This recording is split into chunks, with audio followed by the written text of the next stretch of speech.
Bem-vindos, meus amigos, a mais um estudo do nosso canal, Estudo do Espiritismo. Hoje nós vamos dar início à parte segunda do Livro dos Espíritos, denominado Do Mundo Espírita ou Mundo dos Espíritos. Nós vamos tratar aqui hoje do capítulo número 1 dos Espíritos, denominado dos Espíritos, e especificamente da origem e natureza dos Espíritos. Temos outros assuntos para trabalhar neste capítulo. Hoje nós vamos falar apenas da origem e natureza dos Espíritos. Esse assunto é muito interessante, tem uma relação muito forte com aquilo que nós vimos no estudo anterior, que tratava do instinto e da inteligência, em um processo de evolução, né? E neste capítulo também nós vamos abordar o que é o perispírito.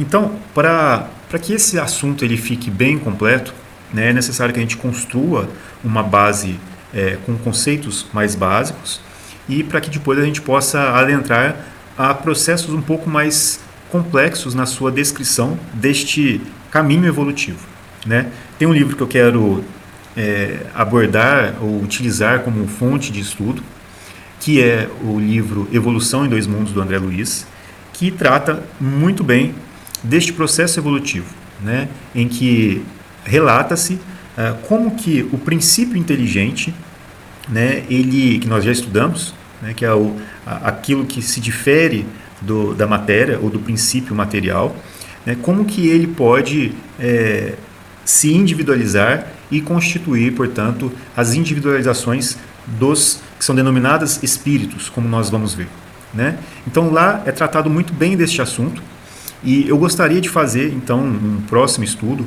ou tratar deste assunto quando nós formos falar do perispírito, porque aí nós vamos falar do corpo espiritual, que é o perispírito, e nós vamos então ter um assunto bastante detalhado. Hoje nós vamos trabalhar um pouco com as bases aqui, para que esse assunto possa vir a ser melhor detalhado, se assim eu posso me exprimir, nestes próximos estudos. Bom, sem mais delongas, então, vamos começar aqui ao estudo desta primeira parte, da origem e natureza dos espíritos, né, começando a partir da questão 76. Como a gente sabe, aqui nós temos o objetivo de utilizar das obras básicas e outras complementares para fazer um estudo. Então, aqui nós estamos aprendendo, né, não se trata de uma palestra, assim, se a gente pudesse entender dessa forma, não se trata de uma palestra, mas sim de um estudo, né? Então, vamos lá. Que definição se pode dar dos espíritos? Veja aqui, ó, né, com letra maiúscula, que é um detalhe importante. Questão número 76, portanto. Os espíritos respondem: pode-se dizer que os espíritos são seres inteligentes da criação, povoam o universo fora do mundo material. E aí, Kardec coloca uma nota para a gente. A palavra espírito, com letra maiúscula, é empregada aqui para designar as individualidades dos seres extracorpóreos e não mais o elemento inteligente universal, que é o que nós vimos como sendo o constituinte, junto com o princípio material e Deus, a trindade universal, né? Então nós estudamos isso nos capítulos anteriores ou nos estudos anteriores em que nós falamos sobre o espírito e matéria. E aí, recordando destes assuntos, né, anteriores, lá na primeira parte, no livro primeiro do Livro dos Espíritos, no capítulo 2, dos elementos gerais do universo, temos a pergunta, né, o que é o espírito? E aí aqui, né, com letra minúscula, princípio inteligente do universo. Então, é interessante a gente observar aqui que, neste caso, agora, quando nós estamos falando da origem e natureza dos espíritos, ou nós estamos trabalhando com o mundo espírito ou o mundo dos espíritos, quer dizer que nós estamos lidando com as individualidades, né? Ou seja, aqui os seres inteligentes que povoam a criação e que são denominados ou que são designados como as individualidades e não mais o ser, ou elemento, melhor dizendo, inteligente universal. Tá? Então aqui nós estamos falando do espírito mesmo. Bom, é interessante também que a gente já faça alguns parênteses aqui para entender especificamente o que nós estamos querendo dizer com espíritos. Tá, entendemos que são as individualidades do princípio inteligente, ou do elemento inteligente. Mas o que de fato isso quer dizer dentro aqui do livro dos espíritos, né? Ou seja, o que é o mundo espírito, o mundo dos espíritos? E aí é interessante que a gente pegue, por exemplo, lá na Gênesis, né, da encarnação dos espíritos, tem a Gênesis espiritual, né, esse capítulo é muito, muito, muito interessante, e ele é muito esclarecedor. Lá, como o Kardec, inclusive, aqui, ele trata da origem, né, dos espíritos, ele coloca uma hipótese, antes dessa parte que eu estou destacando aqui, mas é interessante isso que ele fala aqui, ó. Sem, pois, pesquisarmos a origem do espírito, com letra maiúscula, então essa individualidade, sem procurarmos conhecer as fieiras pelas quais haja ele, porventura, passado, tomamo-lo ao entrar na humanidade, no ponto em que, dotado de senso moral e de livre-arbítrio, começa a pesar-lhe a responsabilidade dos seus atos. O que isso quer dizer?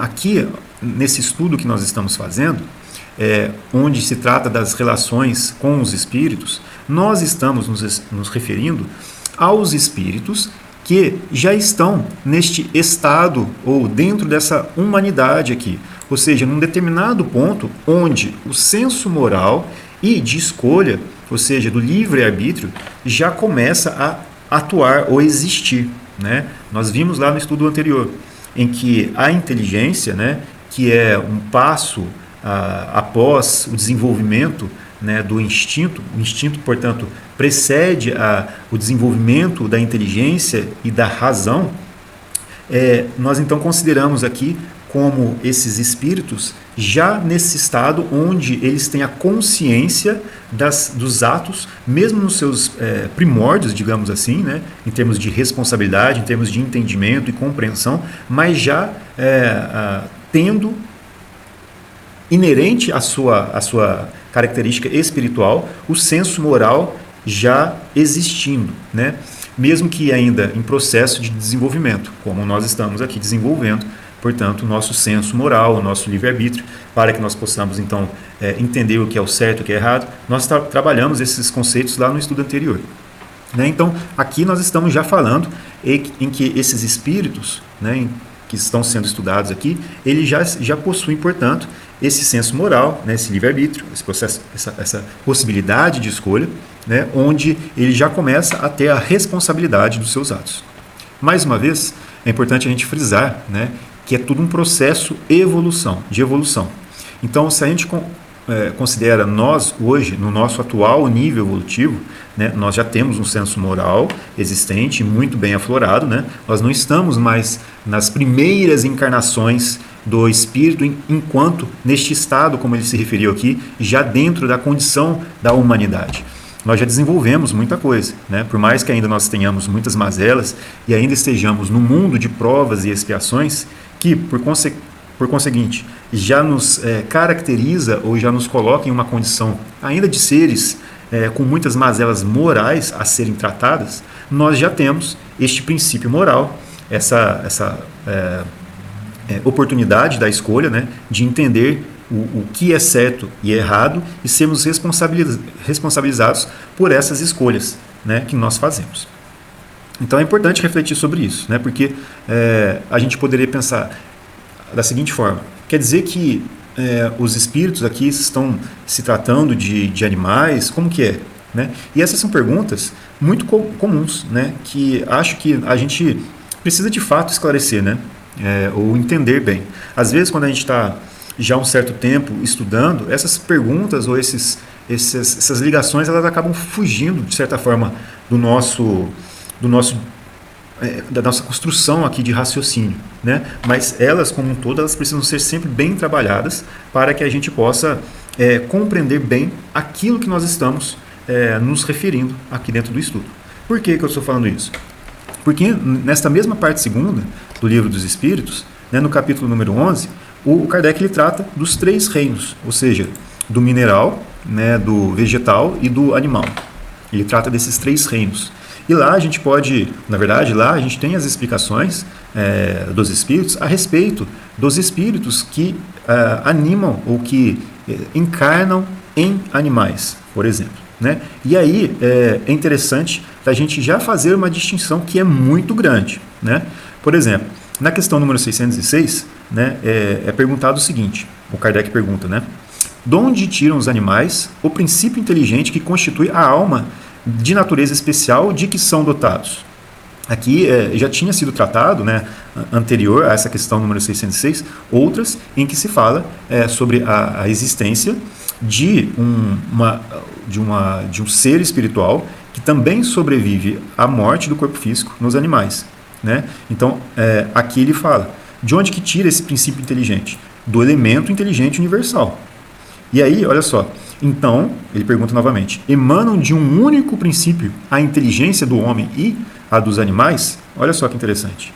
Sem dúvida alguma, porém no homem passou por uma elaboração que a coloca acima da que existe no animal.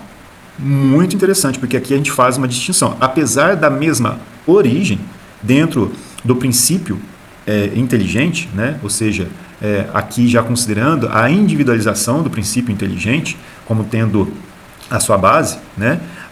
Existe uma diferença muito grande entre o espírito que anima o homem daquele espírito que anima os animais, né? Então, para ficar até mais claro, vamos lá nessa questão aqui para a gente ver, já que a gente está estudando, né? Vamos lá, vou dar um Ctrl F aqui, 606, que é a questão que a gente estava trabalhando. Só para eu mostrar para vocês que existe essa questão, obviamente que muitos já devem ter estudado, mas às vezes alguém que está vendo esse estudo, ou na verdade estudando o Livro dos Espíritos pela primeira vez, pode não ter uma noção com relação a isso. Então, olha só, estou aqui nesse capítulo que fala dos 3 reinos, né? Pois que os animais possuem uma inteligência que lhes faculte certa liberdade de ação, haverá neles algum princípio independente da matéria? Há, e que sobrevive ao corpo. Será esse princípio uma alma semelhante do homem? É também uma alma, se quiserdes, dependendo isso do sentido que der a esta palavra. É, porém, inferior do homem. Há entre a alma dos animais e a do homem distância equivalente a que medeia a alma do homem e Deus. Olha só, então, eles estão querendo aqui dizer que existe uma diferença muito grande, né? E na questão 598, só para a gente fechar esse parênteses, após a morte, conserva a alma dos animais a sua individualidade, a consciência de si mesmo?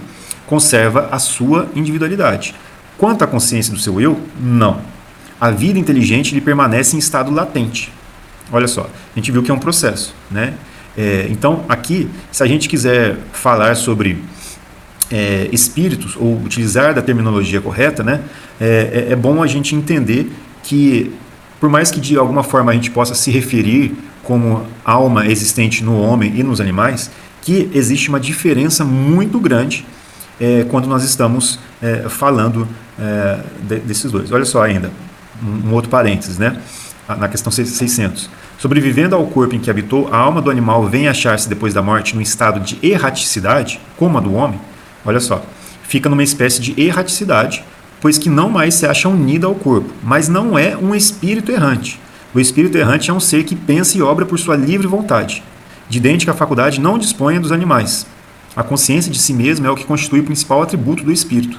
O do animal, depois da morte, é classificado pelos espíritos a quem incumbe essa tarefa e utilizado quase imediatamente, né?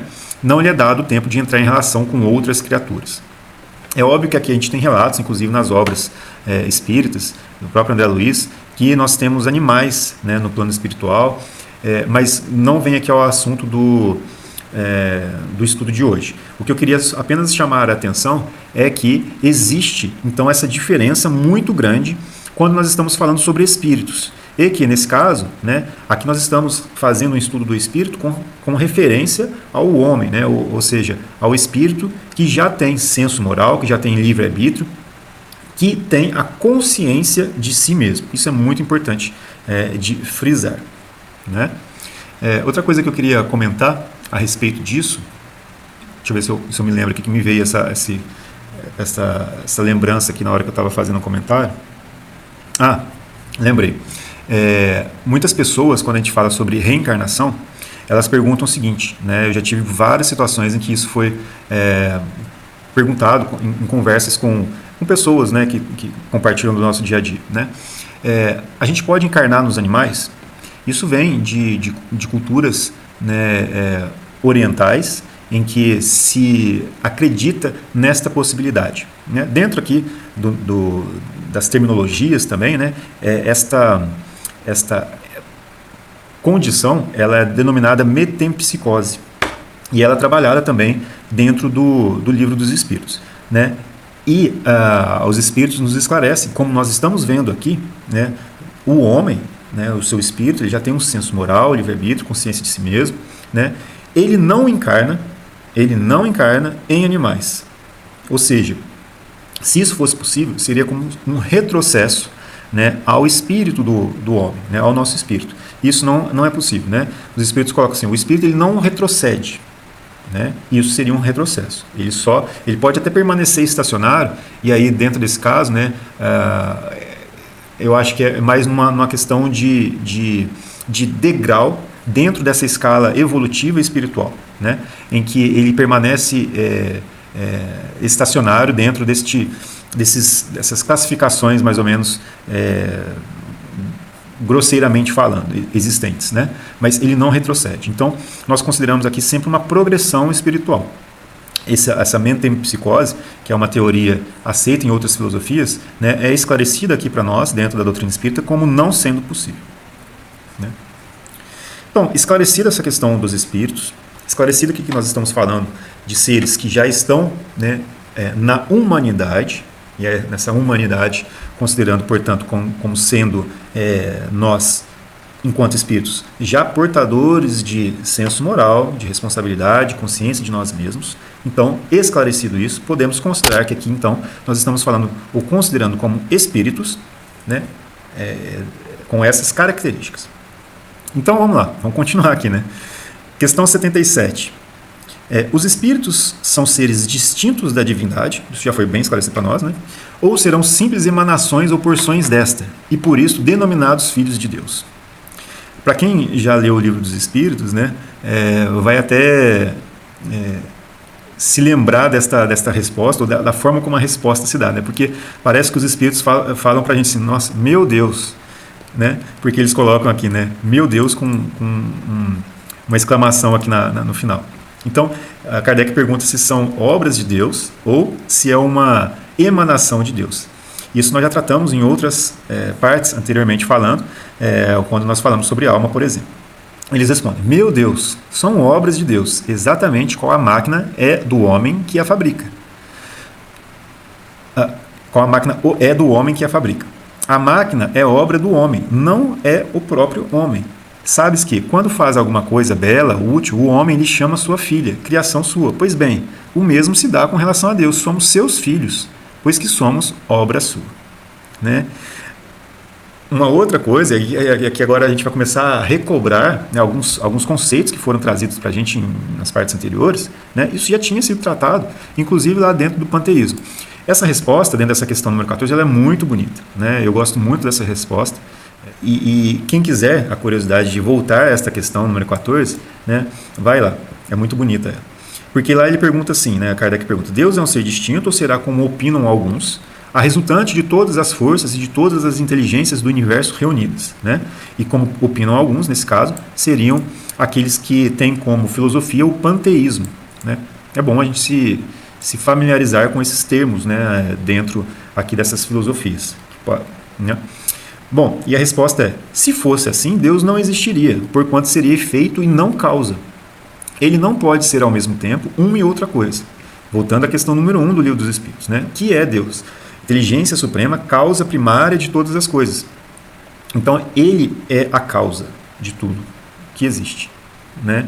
E ele, se nós considerássemos se nós nos considerássemos como parte integrante de Deus, né, nós então estaríamos confundindo o próprio Deus, que é a causa, com um efeito, ou seja, tendo como nós a constituição do seu próprio ser, o que é, logicamente, inadmissível, né? Portanto, Deus é a causa. Nós, como seus filhos, somos efeitos desta causa. Não é isso? Então, fica esse lembrete para nós. E aí que vem a grande questão desta parte, né, ou deste estudo. Porque aqui começam as questões complicadas, digamos assim, né? Que aí a gente consegue pesquisar em outros livros. E aí a Evolução em Dois Mundos é um livro que fala muito disso. É um livro assim que a princípio ele é bem complicado, né? Principalmente para aqueles que não, como eu, não estão ligados à parte da biologia, né? Da evolução dos seres, da química, talvez. É um pouco complicado. Então, é um assunto que é difícil, né, de estudar ali para quem não é dessa área. Para mim, por exemplo, é um pouco difícil, né, é bem difícil, aliás, né, ele é bem difícil, mas aos pouquinhos a gente vai compreendendo aquilo que está sendo tratado ali e ajuda muito, né? O André Luiz ele faz uma obra excepcional com relação a esse livro. Então, evolução em dois mundos. O próprio título já traz para a gente um esclarecimento muito grande. A nossa evolução não se dá apenas no plano espiritual ou aqui na Terra ou nos mundos habitáveis, né? Um só ou no outro. A evolução se dá nos dois mundos. Lá ele vai tratar da evolução da origem do princípio inteligente, né? Ele mesmo coloca assim como não tendo a pretensão de abordar a origem, porque é algo que realmente, como nós vamos ver aqui, né, foge à nossa compreensão e a gente não sabe, mas ele aborda o processo evolutivo do princípio inteligente ou do princípio espiritual até a fase em que nós estacionamos, né? Então, muito inteligente, e eu quero fazer um estudo posteriormente, quando eu estiver com maiores compreensões do assunto, com relação a isso, né? Acho que dentro deste capítulo aqui nós podemos já fazer o uso de alguns dos conceitos que lá são trazidos, né, para nos esclarecer. Mas vamos aqui primeiro, como eu comentei no começo, né, com alguns conceitos mais básicos ainda para que a gente possa ter o esclarecimento completo. Olha só, questão 78. Os espíritos tiveram princípio ou existem como Deus de toda a eternidade? Né? Porque a questão anterior, né, foi se nós somos filhos ou seríamos filhos de Deus, né? Então, a questão é, quando então que os espíritos começaram a existir? Né? Então, muito interessante a pergunta. E aí os espíritos respondem: se não tivessem tido princípio, seriam iguais a Deus, quando ao invés são criação sua e se acham submetidos à sua vontade. Deus existe de toda a eternidade, é incontestável. Quanto, porém, ao modo pelo qual nos criou e em que momento o fez, nada sabemos. Essa que é a grande questão, né? Podes dizer que não tivemos princípio, se quiseres com isso significar que, sendo eterno, Deus há de ter sempre criado ininterruptamente, né? Aí é uma questão mais filosófica. Mas, quando e como cada um de nós foi feito, repito-te, nenhum o sabe. Aí é que está o mistério. Então, né, a questão aí ela é mais profunda, porque nós estamos considerando aqui os espíritos no degrau já evolutivo em que nós alcançamos. Porém, qual é a origem deste espírito, portanto, que nos habita? Né? Ou seja, da nossa alma, o espírito aqui encarnado. Qual é a origem? Como que nós fomos criados? Fomos criados da forma como nós somos hoje? Ou fomos criados de maneira igual ou diferente? Como e quando nós fomos criados? É essa que é a grande questão, né? Então, para entender isso, vamos lá na Gênese. Tem um capítulo, número 11, muito interessante, que é a Gênese espiritual. E aqui ele está falando do princípio espiritual. Olha só, admitindo, no item número 7, admitindo o ser espiritual e não podendo ele proceder da matéria, isso nós já entendemos, qual a sua origem, seu ponto de partida? Aí, né, quem está falando, quem está fazendo essa dissertação é Kardec, né? E aí ele coloca, aqui falecem absolutamente os meios de investigação, como para tudo o que diz respeito à origem das coisas. O homem apenas pode comprovar o que existe. Acerca de tudo ou mais, apenas lhe é dado formular hipóteses e, quer porque esse conhecimento esteja fora do alcance da sua inteligência atual, quer porque lhe seja inútil ou prejudicial presentemente, Deus não lhe outorga nem mesmo pela revelação. Então nós já estudamos isso também, né, em outro estudo, né, onde a gente se referiu ao caráter da revelação espírita, né? A gente estudou assim, seria possível, através da própria pesquisa do homem, conhecer a origem das coisas, né? E aí a gente concluiu, através dos ensinos dos espíritos, que neste mundo, ou no atual nível evolutivo, intelectual em que nós nos achamos, né, que nem tudo nos seria possível compreender e aprender, né? Então, nós já entendemos isso. né, com maiores níveis de compreensão, que faz parte do nosso processo evolutivo, nós, portanto, vamos ter maiores possibilidades de compreensão, né? Mas, no nosso atual nível, nós não temos a capacidade de compreender, né? Nem através dos nossos processos científicos de compreender tudo no atual momento em que nós nos encontramos, mais uma vez repito, e estudamos que algumas das coisas que Deus acha útil poderia ser revelado ao homem, por exemplo, né, a lei mosaica, os 10 mandamentos, né? Aquilo é uma revelação de Deus para os homens. E nós vimos que o caráter da revelação é que ela é verdadeira enquanto para sempre, né? Enquanto nós existimos, né? Então, os 10 mandamentos são, por exemplo, leis universais, imutáveis e que têm, portanto, a sua origem em Deus, né? Todas as outras leis, nós estudamos isso, né, que foram estabelecidas posteriormente pelo próprio Moisés, no sentido de estabelecer a ordem social, né, necessária à população daquela época e daquele período, né, aquilo tudo se transformou, se modificou, e até mesmo com a própria vinda do Cristo, de Jesus, que modificou muito, né, os costumes, né, a interpretação das leis, né, e sempre, né, como ele próprio disse, né, como ele mesmo disse, né, não vim destruir a lei, mas sim dar cumprimento, né?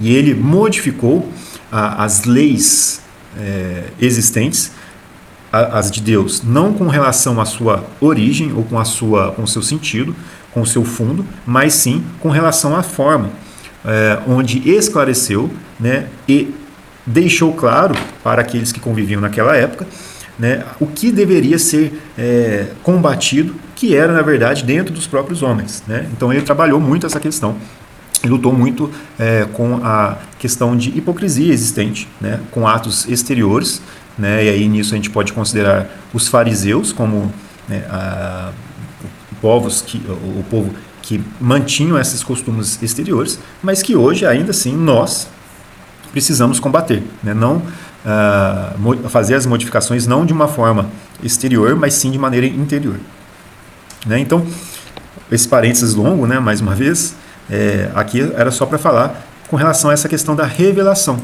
onde coisas poderiam ser reveladas para nós, como já aconteceu muitas vezes, né? Mas, como Deus acha útil, né, no nosso atual nível, nem tudo nos vai ser revelado. E aí, ele completa aqui na sequência, né? O que Deus permite que seus mensageiros lhe digam, e o que, aliás, o próprio homem pode deduzir do princípio da soberana justiça, atributo essencial da divindade, é que todos procedem do mesmo ponto de partida. Isso é muito interessante. Que todos são criados simples e ignorantes, com igual aptidão para progredir pelas suas atividades individuais, que todos atingirão o grau máximo da perfeição com os seus esforços pessoais, que todos, sendo filhos do mesmo Pai, são objeto de igual solicitude, que nenhum há mais favorecido ou melhor dotado do que os outros, nem dispensado do trabalho imposto aos demais para atingirem a meta. Isso é muito importante, né? Porque aqui a gente poderia se prender a essa questão da origem. Como a gente até comentou aqui, né, nessa questão 14, em que, né, Kardec tenta entrar, né, nessa questão da origem, e todas as vezes que se trata da origem, né, nos foge os meios de compreensão mesmo, através das próprias respostas dos espíritos, porque, como nós vimos, né, são coisas que talvez sejam prejudiciais, ou que a nossa inteligência não seja capaz de compreender, ou que não seja nem mesmo útil. E como está sendo colocado aqui, na questão 14, né, mas ele fala assim, olha, tem coisas muito mais importantes para vocês se preocuparem, né? Não vades além, vocês vão se perder num labirinto onde vocês não vão encontrar respostas ou saída.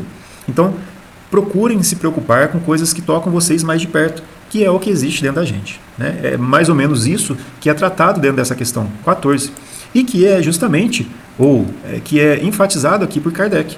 Porque ele, de certa forma, ele fala o seguinte, olha, nem tudo nos vai ser permitido saber, mas o que nos é dado a entender é que nós saímos todos do mesmo ponto de partida e que não existe parcialidade de Deus, ou seja, a preferência por uns aos outros. E isso nos remete ao trabalho que nós temos dentro de nós. Porque, por exemplo, nós poderíamos considerar seres privilegiados da criação. Ou seja, né, a gente poderia pensar da seguinte forma, né, Paulo, que foi o apóstolo dos gentios, nós poderíamos enxergar nele, né, um ser privilegiado, no sentido de que hoje nós consideramos ele como um santo, né? Mas na verdade se tratam de espíritos que, assim como nós, né, lutaram para vencer a si mesmos, né? Então nós temos muitos exemplos disso, né? Maria Madalena, o próprio Paulo, Pedro, né, que todos nós sabemos que mesmo negando o Cristo 3 vezes, como, né, nós sabemos, né, e no próprio Atos dos Apóstolos ele se refere a si mesmo, né, como tendo feito isso, né, ou seja, reforçando a sua fabilidade, né, ou seja, a sua capacidade, não é capacidade, a sua possibilidade do erro, né, mas ele se tornou, através do seu próprio esforço, né, esse espírito tão grandioso que nós tivemos, então, como a base do cristianismo nascente, né, isso de Pedro, né? E Paulo também foi o primeiro, né, perseguidor ali de maneira formal dos cristãos, né, não era cristãos ali, né, mas dos seguidores do ensinamento do Cristo, porque o nome cristãos veio depois, né? Mas ele foi o primeiro perseguidor daqueles que seguiam os ensinamentos do Cristo, né, lá na época antes, né, de que ele tomou a sua conversão, em que ele era ainda Saulo. E também o próprio Marcos, né, evangelista. No livro Paulo e Estevão fica muito claro essas questões, né, onde Marcos, né, que era o João Marcos, ele acompanhava, ou na sua primeira vez, né, ele acompanhou Paulo e Barnabé nas suas pregações, nas suas missões de pregação do Evangelho, né, por toda a região ali da Ásia em que eles estavam. E numa das vezes ele recuou frente à proposta de Paulo de seguir adiante, né, e retornou a Jerusalém. Isso também está lá no Atos dos Apóstolos. Então, assim, aquilo que está sendo colocado é que nós somos iguais a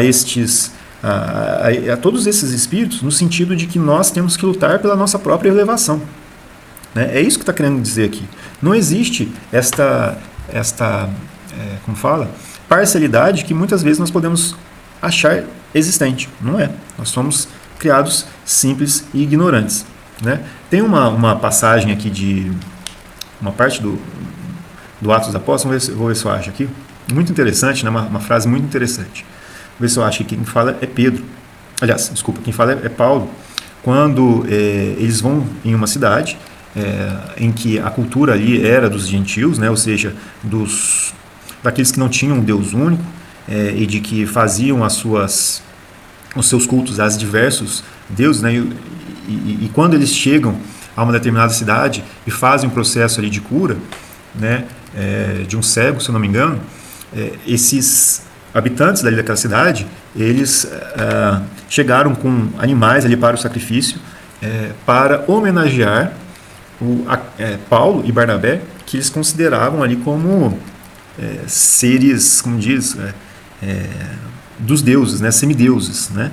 E aí Paulo fala assim para eles, né? Deixa eu ver se eu acho aqui. Varões, por que fazeis estas coisas? Nós também somos homens sujeitos aos mesmos males que vós. Olha só. Então, é o que está sendo falado aqui, né? Nós, então, temos esta mesma missão de vencer a nós mesmos, né? Ou seja, saindo ou passando por um processo evolutivo. Na questão número 79, né, Kardec pergunta assim: pois que há 2 elementos gerais no universo, o elemento inteligente e o elemento material, poder-se-á dizer que os espíritos são formados do elemento inteligente, como os corpos inertes o são do elemento material? Evidentemente, a resposta. Os espíritos são a individualização do princípio inteligente, como os corpos são a individualização do princípio material. A época e o modo por que essa formação se operou é que são desconhecidos. Então, vamos fazer um complemento aqui com a Gênese e colocar um pedacinho das obras de André Luiz para nos esclarecer a respeito dessas questões. Olha só na Gênese. As propriedades sui generis, se a pronúncia estiver errada, me desculpe, mas isso quer dizer peculiares, que se reconhecem ao princípio espiritual, provam que ele tem existência própria, pois que, se sua origem estivesse na matéria, aquelas propriedades lhe faltariam. Desde que a inteligência e o pensamento não podem ser atributos da matéria, chega-se, remontando dos efeitos à causa, à conclusão de que o elemento material e o elemento espiritual são os dois princípios constitutivos do universo. Individualizado, o elemento espiritual constitui os seres chamados espíritos. Como individualizado, o elemento material constitui os diferentes corpos da natureza, orgânicos e inorgânicos. Muito interessante isso para nós, né? Já sabíamos, porque nós tínhamos estudado isso na primeira parte do Livro dos Espíritos. E aí, né, vou colocar aqui um comentário do que está no livro No Mundo Maior, no capítulo 4, Estudando o Cérebro, né, em que o instrutor fala, não me lembro o nome do instrutor. Quero dizer, André, que o princípio espiritual, desde o obscuro momento da criação, né, ou seja, aqui a gente não está sabendo, né, a gente não sabe qual é este momento, e é o que os próprios espíritos tinham falado aqui anteriormente, né? Desde o obscuro momento da criação, caminha sem detença para a frente, né, o princípio espiritual. Afastou-se do leito oceânico, atingiu a superfície das águas protetoras, moveu-se em direção às lamas das margens, debateu-se no charco, chegou à terra firme, experimentou na floresta copioso material de formas representativas, ergueu-se do solo, contemplou os céus e, depois de longos milênios, durante os quais aprendeu a procriar, alimentar-se, escolher, lembrar e sentir, conquistou a inteligência. Viajou do simples impulso para a irritabilidade, da irritabilidade para a sensação, da sensação para o instinto, do instinto para a razão. Nessa penosa romanagem, inúmeros milênios decorreram sobre nós. Estamos, em todas as épocas, abandonando esferas inferiores a fim de escalar superiores. O cérebro é o órgão sagrado de manifestação da mente, em trânsito da animalidade primitiva para a espiritualidade humana. Muito, muito esclarecedor. Ou seja, é um processo, como nós já estamos trabalhando nesta construção desse raciocínio, né, há alguns estudos. E aí, no livro número 10, né, que ele era o número 5 da série A Vida no Mundo Espiritual, no livro número 10, A Evolução em Dois Mundos, né, eu ainda quero fazer um estudo mais detalhado com o livro Evolução em Dois Mundos. Mas, por enquanto, eu estou colocando só um pequeno trecho aqui para nos auxiliar nessa compreensão. Olha só que interessante isso aqui. Com a supervisão celeste, o princípio inteligente gastou, e isso aqui, o André Luiz, ele relata para trás ali como que foi isso aqui, né? Isso aqui é uma conclusão. O princípio inteligente gastou, desde os vírus e as bactérias das primeiras horas do protoplasma na Terra, mais ou menos 15 milhões de séculos. Isso dá 1,5 bilhão de anos. A fim de que pudesse, como ser pensante, embora em fase embrionária da razão, isso aqui a gente não está falando da gente, a gente está falando aqui de ser pensante, embora na fase embrionária da razão, lançar as suas primeiras emissões de pensamento contínuo para os espaços cósmicos. Olha só que interessante, né? Então, se a gente pensar dessa forma, nós, enquanto espíritos, relativamente, nós já temos uma bagagem espiritual muito grande, né? Nós temos, olha só, muitos e muitos e muitos milhões de anos aí para trás no nosso desenvolvimento enquanto espíritos. Então, quando nós estamos aqui falando de espíritos, né, nós já temos um patrimônio gigantesco, relativamente gigantesco. Como nós vimos aqui então anteriormente, né, o nosso destino, ou o nosso fim, né, que é se aproximar de Deus, portanto, tem essa questão espiritual a ser desenvolvida. E é isso que hoje nós estamos buscando desenvolver, né, essa questão espiritual. Olha que interessante, né? Então nós estamos num processo de evolução. E é interessante ver isto, né, ou esse processo evolutivo acontecendo, e isso nos auxilia a enxergar aquilo que acontece ao nosso redor. E também nos fortifica, nos encoraja a pensar nas mudanças que nós temos que construir dentro de nós, alcançar dentro de nós, porque nós entendemos a partir disso que a vida material aqui, né, como o André Luiz fala, né, o intervalo berço-túmulo, que é essa passagem no plano físico, é um momento em que nós vamos ter a oportunidade de reconstruir em nós mesmos muitas das questões que nós precisamos aprimorar. Então, construir esse patrimônio, enriquecer, melhor dizendo, né, esse patrimônio que existe dentro de nós. Este é o propósito aqui na nossa passagem enquanto no mundo material. É o propósito.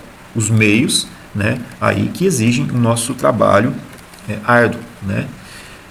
Muito interessante essas reflexões. Né?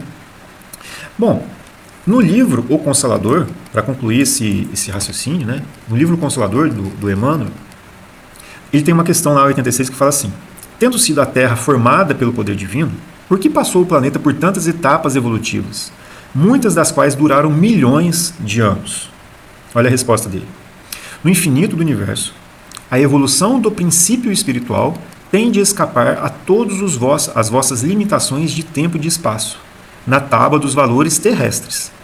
As aquisições de cada indivíduo resultam da lei do esforço próprio no caminho ilimitado da criação, destacando-se daí as mais diversas posições evolutivas das criaturas e compreendendo-se que tempo e espaço são laboratórios divinos, onde todos os princípios da vida são submetidos às experiências do aperfeiçoamento, de modo que cada um deva a si mesmo todas as realizações no dia de aquisição dos mais altos valores da vida.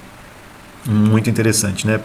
Então, é um processo que nós estamos vivendo aqui, né? Esse assunto ele tem uma ligação muito forte com aquilo que nós vimos no estudo anterior, que tratava da inteligência e instinto. E esses conhecimentos todos, né? Esses pensamentos aqui que nós estamos construindo, eles vão nos auxiliar a chegar até um dos próximos assuntos, que é o perispírito. E esse assunto é muito interessante, muito, muito importante para a gente. Né? Então, temos aqui que construir os nossos raciocínios, né? Os nossos estudos. Né? Nós já tínhamos falado aqui dos 3 reinos, né? Que está lá no capítulo 11 da parte 2ª do Livro dos Espíritos. Né? Falamos da questão 606, né? E algumas outras com relação a essa diferença entre os animais e o homem. Né? Vamos complementar aqui para a gente fazer ainda uma relação com isso que nós acabamos de falar, né, sobre este processo de evolução do princípio inteligente, né, ou do princípio espiritual, né, e que também tem a sua passagem ali nos animais. Né? Vamos lá, na questão número 607. Dissestes, questão 190, que o estado da alma do homem, na sua origem, corresponde ao estado da infância na vida corporal, que sua inteligência apenas desabrocha e se ensaia para a vida. Onde passa o espírito essa primeira fase do seu desenvolvimento? Aí eles falam o seguinte, olha só. Numa série de existências que precedem o período a que chamais humanidade. Isso nós já tínhamos falado ali anteriormente. Né? Então, onde nós tratamos da diferença entre, né, aquilo que nós temos hoje como capacidade, que nos difere do princípio espiritual que sobrevive à morte do corpo físico, né, dos animais. Né? Nós tratamos isso no começo do estudo. E aí, olha só que interessante. Ele faz uma contra-resposta, não, uma outra pergunta, né? Melhor dizendo, aqui em cima desta mesma. Né? Parece que assim se pode considerar a alma como tendo sido o princípio inteligente dos seres inferiores da criação, não? Vamos repetir. Parece que assim se pode considerar a alma como tendo sido o princípio inteligente dos seres inferiores da criação, não? Olha a resposta deles. Já não dissemos que tudo na natureza se encadeia e tende para a unidade? Nestes seres, cuja totalidade estáis longe de conhecer, é que o princípio inteligente se elabora, se individualiza pouco a pouco e se ensaia para a vida, conforme já dissemos. É, de certo modo, um trabalho preparatório, como o da germinação, por efeito do qual o princípio inteligente sofre uma transformação e se torna espírito. É muito importante isso aqui. Entra então no período humano, começando a ter consciência do seu futuro, capacidade de distinguir o bem do mal e a responsabilidade dos seus atos. Assim, a fase da infância se segue à da adolescência, vindo depois da juventude e da madureza. Nessa origem, coisa alguma há de humilhante para o homem. Sentir-se-ão humilhados os grandes gênios por terem sido fetos informes nas entranhas que o geraram? Se alguma coisa há que lhe seja humilhante, é a sua inferioridade perante Deus e sua impotência para lhe sondar a profundeza dos desígnios e para apreciar a sabedoria das leis que regem a harmonia do universo. Reconhecei a grandeza de Deus nessa admirável harmonia, mediante a qual tudo é solidário na natureza. Acreditar que Deus haja feito, seja o que for, sem um fim, e criado seres inteligentes sem futuro, seria blasfemar da sua bondade, que se estende sobre todas as suas criaturas. Olha que resposta. Eu até coloquei aqui, este versículo, número 15, do capítulo 10 do Atos dos Apóstolos. E segunda vez lhe disse a vós, não faças tu comum ao que Deus purificou. Que é uma voz que Pedro escuta, em que num vaso que era apresentado a ele, ali naquele vaso tinha-se a imagem de todos os seres da criação. Foi um momento de êxtase dele, em que ele viu esses seres. Lógico que os propósitos posteriores no Atos dos Apóstolos ali era para que ele considerasse todos aqueles povos, que não os judeus, também pertencentes ou como sendo filhos de Deus, melhor dizendo, para que ele não fizesse a distinção e para que ele entendesse que não havia parcialidade de Deus, ou seja, preferência para uns ou outros. Ele mesmo esclarece depois aqui no Atos dos Apóstolos.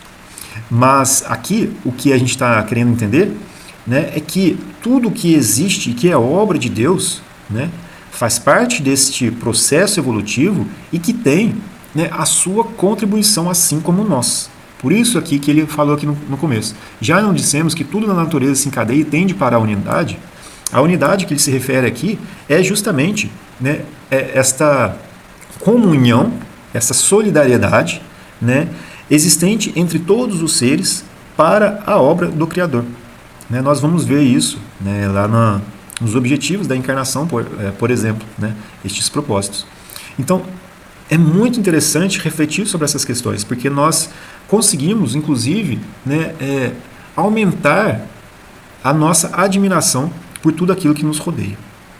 Muito interessante, E para complementar ainda, foi vários complementos aqui, mas acho que ficou que são muito esclarecedores, Emmanuel coloca aqui no livro também, Consolador, na questão número 79, o seguinte: como interpretar nosso parentesco com os animais?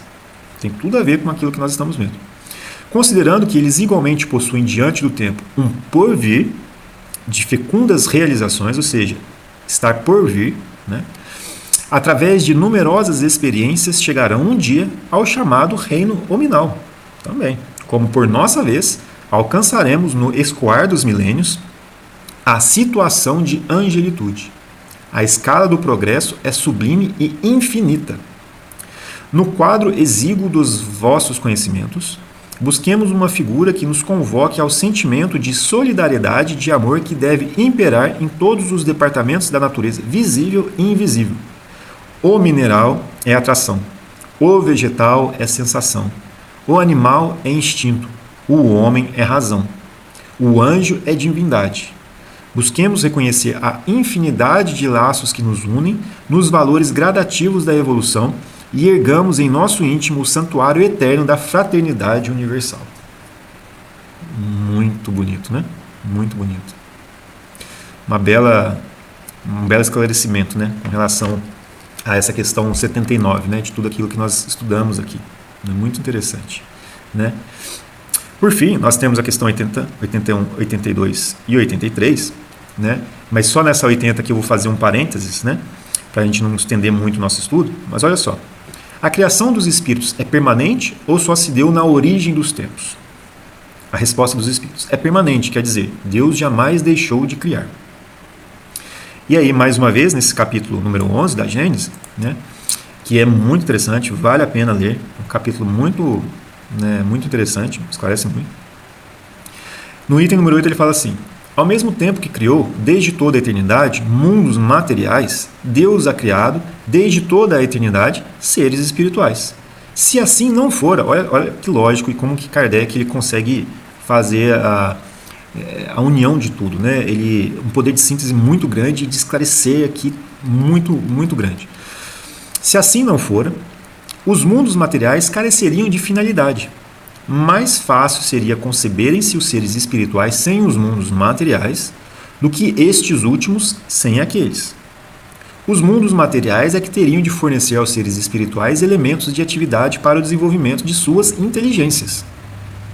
Progredir é condição normal dos seres espirituais e é a perfeição relativa o fim que lhes cumpre alcançar. Ora, havendo Deus criado desde toda a eternidade e criado incessantemente, também desde toda a eternidade tem havido seres que atingiram o ponto culminante da escala. Muito interessante, né? Então, se nós considerarmos, né, todos esses mundos, né, nós somos a Terra, nós estamos na Terra, dentro do Sistema Solar, que está em uma galáxia, né, Via Láctea,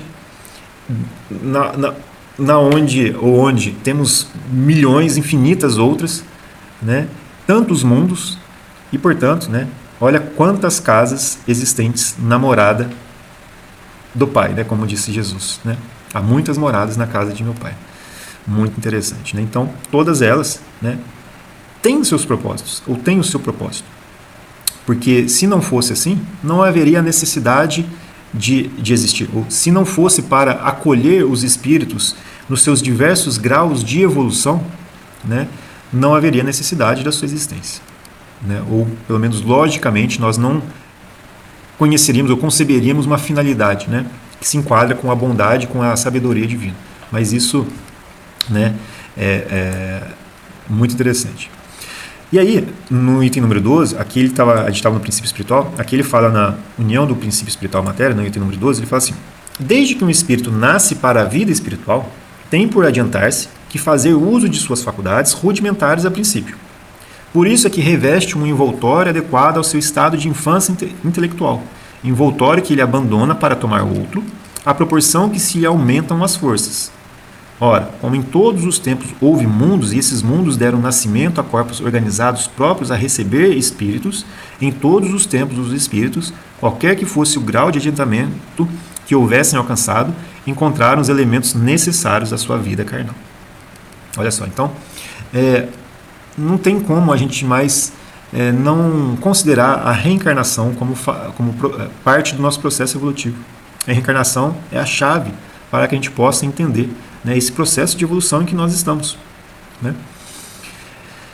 Por fim, pessoal, vou só ler aqui a questão 81, 82 e 83 para a gente finalizar o estudo. Os espíritos se formam espontaneamente ou procedem uns dos outros? Deus os cria, como a todas as outras criaturas, pela sua vontade. Mas repito ainda mais uma vez, a origem deles é mistério. Questão 82. Será certo dizer-se que os espíritos são imateriais? E aí eles respondem: como se pode definir uma coisa quando faltam termos de comparação e com uma linguagem deficiente? Pode um cego de nascença definir a luz? Imaterial não é bem o termo. Incorpóreo seria mais exato, pois deves compreender que, sendo uma criação, o espírito há de ser alguma coisa. É a matéria quintessenciada, mas sem analogia para vós outros. É tão etérea que escapa inteiramente ao alcance dos vossos sentidos. E Kardec coloca: dizemos que os espíritos são imateriais porque sua essência difere de tudo que conhecemos sob o nome de matéria. Um povo de cegos careceria de termos para exprimir a luz e seus efeitos. O cego de nascença se julga capaz de todas as percepções pelo ouvido, pelo olfato, pelo paladar e pelo tato. Não compreende as ideias que só lhe poderiam ser dadas pelo sentido que lhe falta. Nós outros somos verdadeiros cegos com relação à essência dos seres sobre-humanos, não os podendo definir, senão por meio de comparações sempre imperfeitas ou por um esforço de imaginação. Questão última no nosso estudo, 83. Os espíritos têm fim? Compreende-se que seja eterno o princípio de onde eles emanam. Mas o que perguntamos é se suas individualidades têm um termo e se, em dado tempo, mais ou menos longo, o elemento de que são formados não se dissemina e volta à massa de onde saiu, como sucede com os corpos materiais. É difícil conceber-se que uma coisa que teve começo possa não ter fim. Acho que já passou pela cabeça de todo mundo essa questão. Há muitas coisas que não compreendeis porque tendes limitada inteligência. Isso, porém, não é razão para que a arrepilais. O filho não compreende tudo o que a seu pai é compreensível, nem o ignorante tudo o que o sábio compreende. Dizemos que a existência dos espíritos não tem fim. É tudo o que podemos, por agora, dizer. Bom, um estudo muito interessante, né? Muitos conceitos para a gente. Cabe outros apontamentos, cabe outras abordagens, outros materiais para complementar, como comentei, o próprio livro do André Luiz, Evolução em Dois Mundos, né? Mas acho que ficou bem interessante da gente colocar esses assuntos, né, da Gênese, do próprio Livro dos Espíritos e das obras complementares para a gente enriquecer esse assunto. E espero que tenha ficado claro para todo mundo, né? E se ficou alguma coisa de dúvida, né, ou se existem outras interpretações que a gente não abordou aqui, deixe nos comentários. Como eu comentei, isso aqui é um estudo, então nós estamos fazendo um estudo onde nós estamos ao mesmo tempo interpretando, aprendendo, compreendendo, né, e enriquecendo o nosso entendimento com relação à vida no mundo espiritual. Bom, meus amigos, muito obrigado pelo tempo que vocês permaneceram aqui conosco. Fiquem com Deus, Jesus abençoe a todos e até o próximo estudo.